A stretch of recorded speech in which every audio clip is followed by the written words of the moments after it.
All right, we'll start. Well, good afternoon or good lunch, I guess.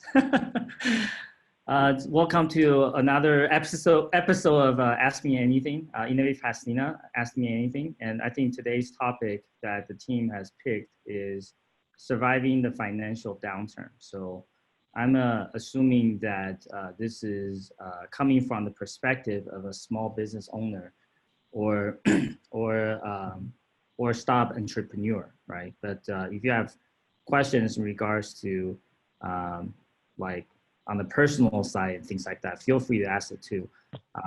But if you haven't done this already, just go to menti.com, type in the code 730818, and you can ask anything. It's all anonymous, so I have no idea who put in these questions and things like that. And even if I do, there's no hard questions.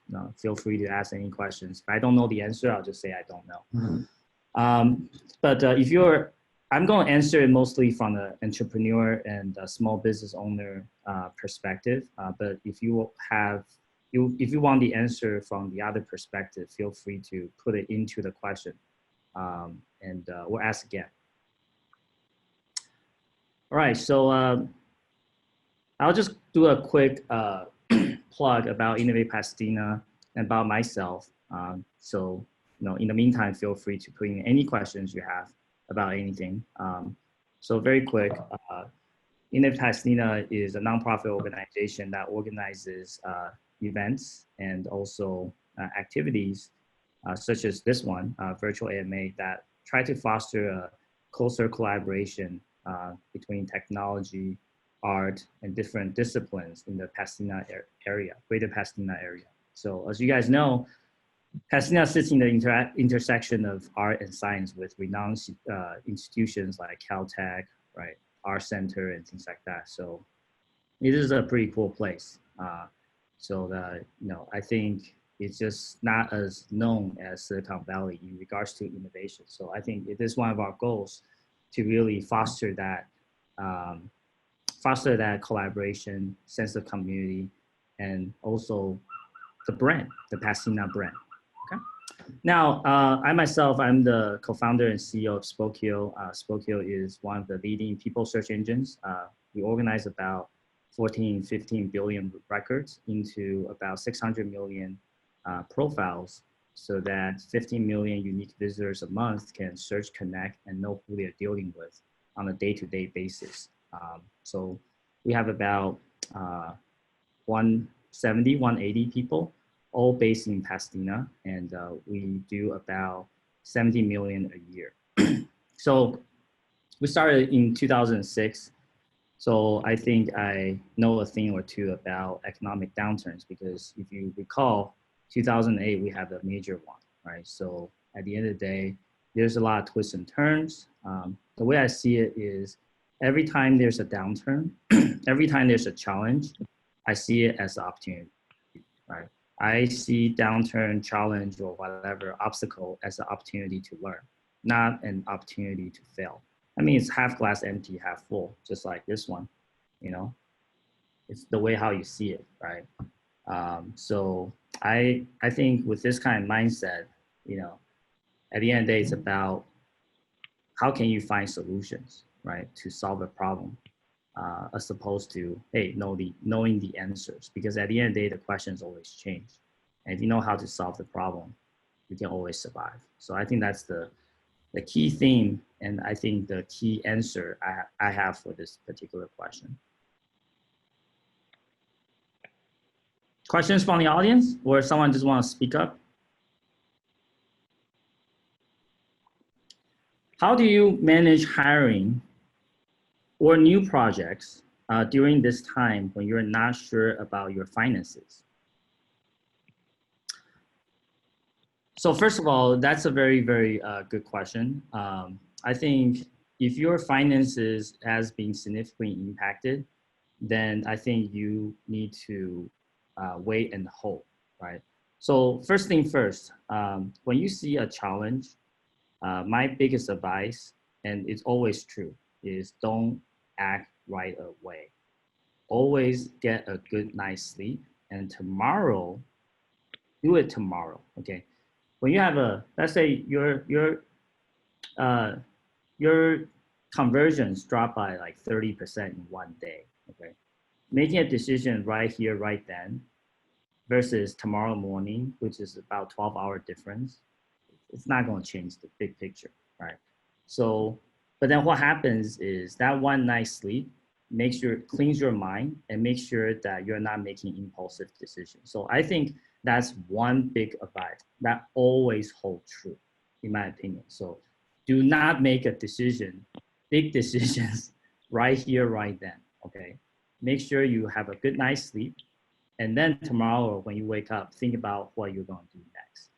In general, finance runway, you want to keep about more than 6 months. If your runway is less than 6 months, it's very, very dangerous. Um, so usually when you ask for VC funding or angel funding, they give you about 2 years, 2 to 3 years of runway. So that means, what that means is if your cost is 100,000 a month, they will not give you $100 million. Okay, they will give you about 100,000 times 24, which is $2.4 million. So usually that's kind of how VC and different funds work, right? They don't give you infinite money. They give you about 2 to 3 years of runway. That's an investment scenario. In the downturn scenario, usually you want to keep about a year, like 6 months to a year. If you're more risk taking, 6 months is fine. But if I think a healthy one is about a year. So that means if your cost is 100,000, 100,000 a month, you want to keep about 500,000, 600,000 cash, right? You don't want to have $0. If you had that, you'll end up with like Hertz, you know, or JC Benny and things like that. So usually that's how it works. And why is 6 months? So first of all, that's what people told me. But now I think of it, the reason why it's 6 months is usually that's how a team, right? In big organization, we call it cross-functional team. In a Scrum Agile methodology, a Scrum cross-functional team works on the product. It's usually about 10 people, right? 10 to 12 people. Usually, it takes about 6 months to give 2 tries. So you never assume that the first try will work. So you want to have a second attempt, right? So usually it takes about 3 months to launch something. So 6 months give you another chance to succeed. So I think that's probably a justification. But at the end of the day, why 6 months to a year?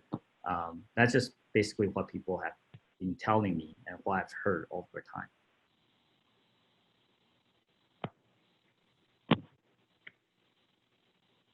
Any other questions?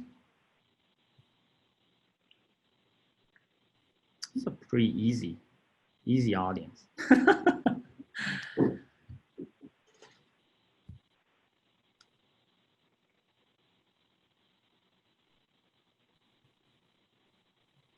So yeah, so I think going a little bit further into what I just mentioned. So if you're not familiar with Scrum methodology, Agile methodology, usually it's organized into sprints. So every 2 weeks, the cross-functional team is supposed to release what's called product increments, right? So it's basically, hey, here are the product features, new features you can put out, right, on a 2-week basis, every 2 weeks, okay? So MVP usually, obviously, different MVP have different definitions of done.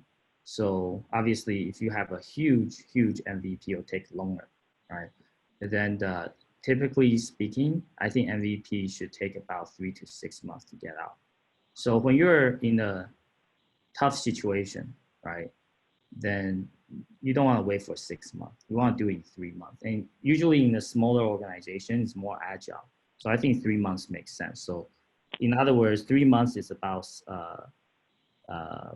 3 months is 12 weeks, right? Which is 6 sprints. So in 6 sprints, you're going to put out something, right? And then see if it works, right? If it doesn't work, you have another three months to figure it out. And if that still doesn't work, usually yeah, you need another round of financing, or maybe that's the end of this particular chapter of the journey, right? All right. What can a new business owner who launched just before the economic recession do? So that's a very good question. Actually, the interesting thing is during the economic recession, it's the best time to start a business, right? Because there's so much talents out there that you can get. Whereas like when you're um, when the no, when the unemployment is super low, and then like Google, Facebook, and all that stuff is like giving crazy stock options and things like that, you actually have much less leverage, right? So actually, during the economic recession, if you think about it, it's actually one of the best times to start a business. Um, I think, but then there's challenges too, right? Because obviously during this kind of time, especially in 2008, the funding is dry. Like there's no funding, right? So I think you just have to be scrappy, essentially. So as I mentioned, you have to watch out your run rate, right? So when I first started in 2006, 2007, I wasn't really paying myself salary. Actually, our investor, which happens to be my dad, and the reason it was my dad is because no one else wants to invest some newbies coming from Stanford. That's really why. In fact, I think a lot of you guys know. Later, when I have to go to my dad, when we almost ran out of money twice, I go to my dad and say, "Sorry, I'm a bad son." He said, "It's fine, you know. When I give it to you, I already written it off." So that's how much confidence prospective investors or actually real investors have in some newbies coming out of Stanford. Um, so, uh, you know, in this case, well, you don't have a lot of funding. Actually, it's my dad gave us some funding. I said, hey, don't want to take salary because I want to extend the runway as much as possible. He's actually the one who told me to draw some salary because he says I want it to hurt, right? Like if your runway is infinite, people don't run. People run faster when there's a fire behind their ass.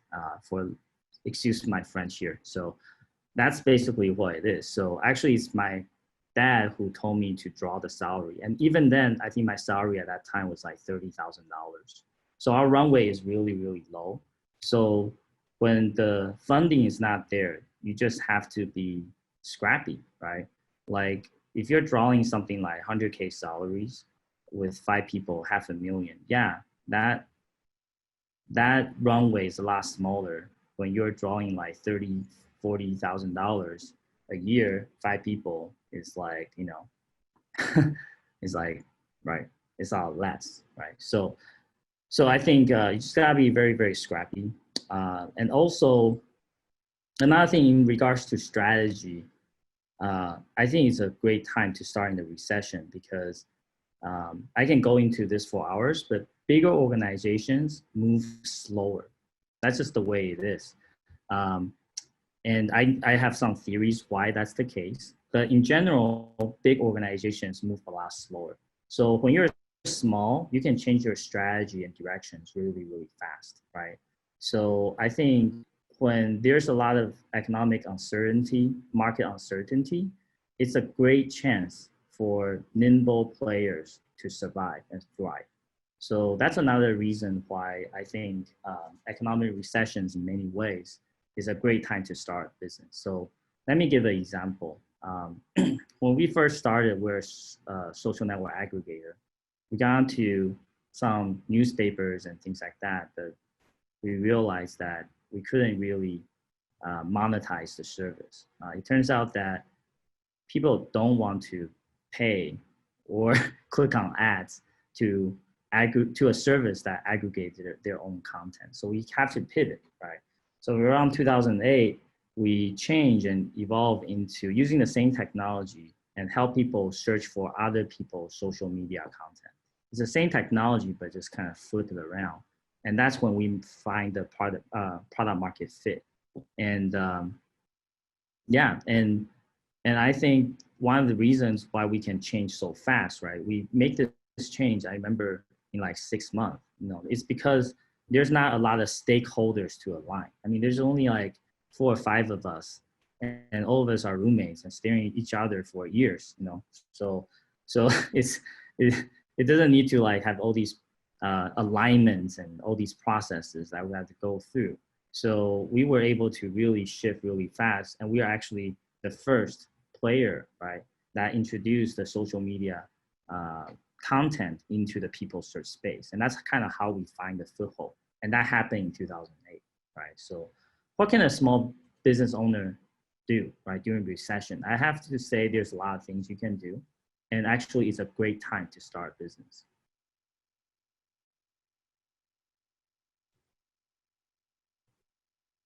How are you adjusting to the workforce, possibly not going back to a physical office to collaborate? So that's a very, very good question. So just about a month ago or 2 months ago, I told our team that I want to know what's our shared vision for the future of work, okay? And that shared vision for the future of work needs to be founded on a different question. So I think prior to COVID, the people are asking why remote? What's the benefit of having remote, right? Like, oh, we can tap into more talents from different geographic areas, blah, blah, blah, blah, blah. But we're asking the question, why remote, you know? And I told the team about 2 months ago, I said, we need to flip that question around and say, why office? Right? And again, it's half glass empty, half full. It sounds like it's the same kind of questions, but actually the mindset is very different, because the first question, you're assuming that office is the norm, right? That's Earth is flat. So what can we do with it, right? Now, the second one, the assumption is completely different. You're assuming that remote is the norm. So we need to really think about what's the value of the office. What is the purpose of the office? At Spokeo, we really, really care about the why. Actually, one of our core values is ask the why. So what is the purpose of the office? And so I asked the team to do that. And fortunately, we have some thoughts in regards to this. I think the purpose comes down to about 3 areas. The first one is social in-person collaboration and interaction, okay? And actually, if you want to go deeper, we can even ask the question, why is in-person social collaboration conducive to work, right? So, but I'm not going to go that deep, because that will take 4 hours for me to really explain the thought process. But let's assume that there's a value to it. Then I think that's the first reason why office is very, very important. I think the second reason is a separate and professionally managed workplace. For example, I myself, don't thrive as well when there's no work-life separation, right? There's kids running around all the time, right? And all that stuff. It's just, it's a little bit, it drives me crazy, right? So I think having a work-life, some people do kind of appreciate that work-life separation. And also, your home office internet is probably not as good as the office internet, right? Professionally managed workspace. So I think that's the second reason. And the third reason, one of the things people don't really think about, and I think it's a very important one, is a shared identity, right? I think location and your geographic space has long been a part of people's identity for thousands of years. In fact, some cultures, they have the city's name as part of their last name, right? A couple hundred years ago. So I think this idea of geography has always been a part of people's identities. And when you all share the same geographic space, that furthers this idea of shared identity, right? So these are the kind of the 3 purposes. I mean, there's probably other reasons, but these are kind of the 3 purposes I can think of what is the value? Why office, right? What is the purpose of having an office? And once you understand the why, questions like, should you have a shared desk or not, becomes really, really simple. Because when one of your top reasons for having an office is an identity, right? Then you don't want shared desks, right? I think you should encourage people to personalize and decorate their desk so that they can actually project and build an identity, right? And then on the side, you have like all these coworkers with their own different identities, and collectively, you have a shared sense of identity, right? So my point is, once you know the why, the how and the what becomes a lot easier. So I think if you're wondering what you should do about office or not for your company, I think you should really ask, what is the purpose of the office for your company? All right.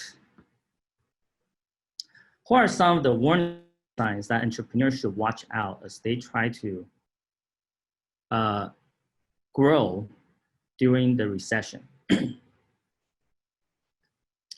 That's a very, very good question. I think, first of all, don't blame the market.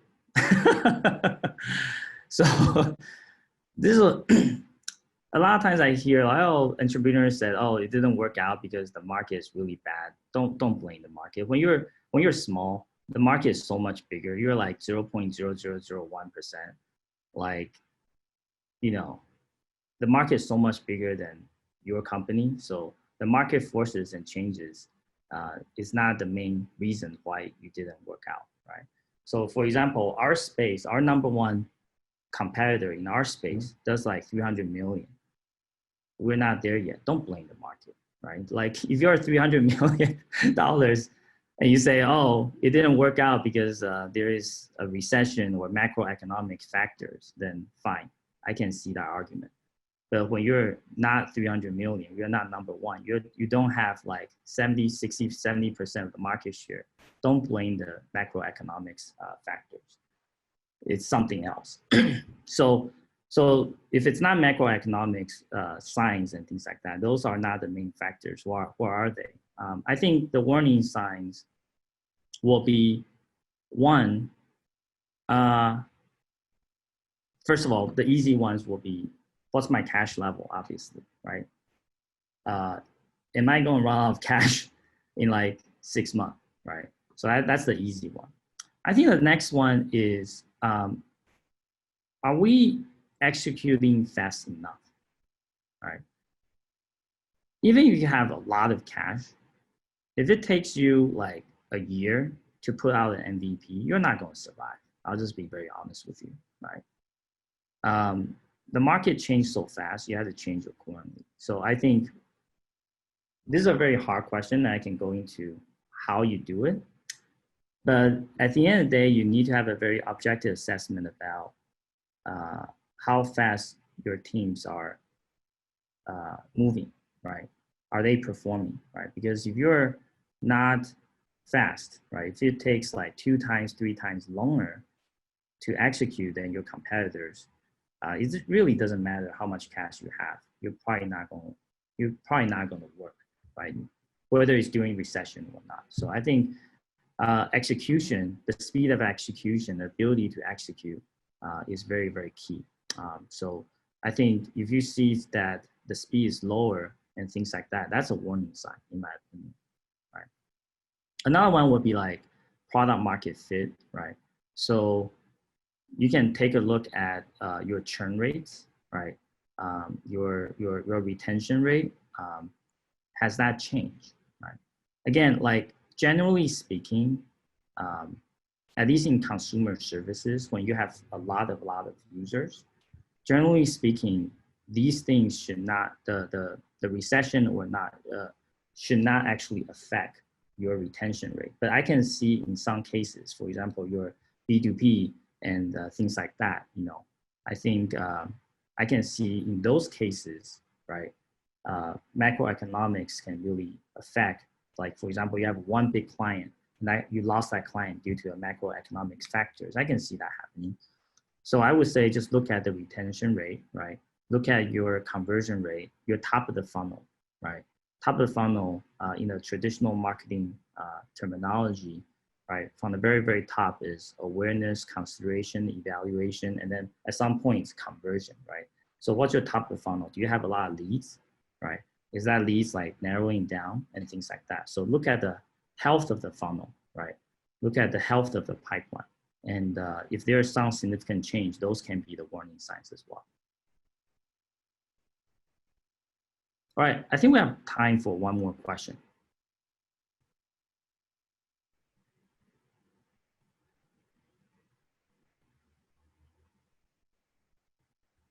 No?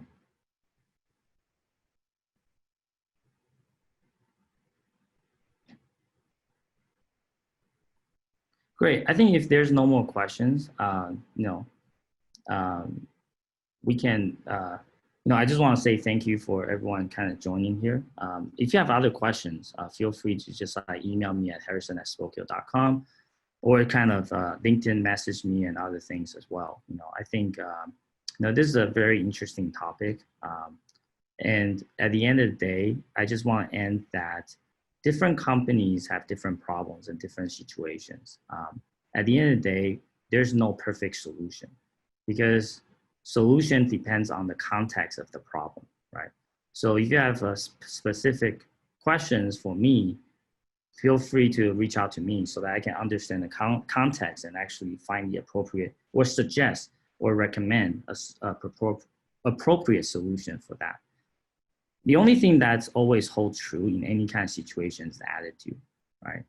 As I mentioned, like really trying to understand the why, right?